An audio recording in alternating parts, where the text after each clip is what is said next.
but Live Alive, yes, it's called Raibu in Japanese. So I think somebody probably started life as Live Alive because it's literally about that.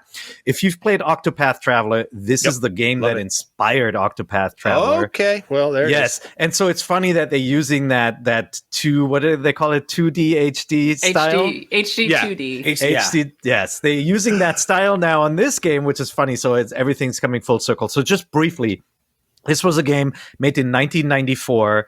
It was supposed to come out before Final Fantasy VI, but took a while to finish. It was directed by Takashi Tokita. That is the guy who would then direct Chrono Trigger. So obviously you've got an all-star designer from Nintendo's team. He was the lead designer on Final Fantasy IV. The dev team behind it was Division 5, the creators of Final Fantasy. The composer is Yoko Shimomura, who composed Street Fighter, Mario RPG, all these great soundtracks. And what they did with this game, Square back then had a publishing relationship with Shogakukan, which is one of Japanese biggest print publishers. They have all these manga lines.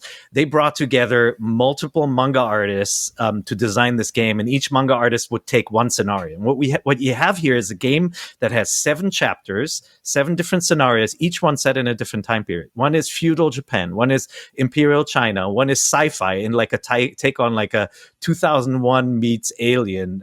One is wrestling, one is something like Akira, like near future, and one is caveman. And the difference in the scenarios is so cool. Like the caveman scenario, the characters don't actually have words, they just have emojis, and so they just do bone and heart, and they just make grunts, and it's so cool. And then there's a western one where you have this obvious Clint Eastwood take, and Shimomura does her best take on Ennio Morricone music. It's just, this game is such a joy. It's a traditional turn-based RPG.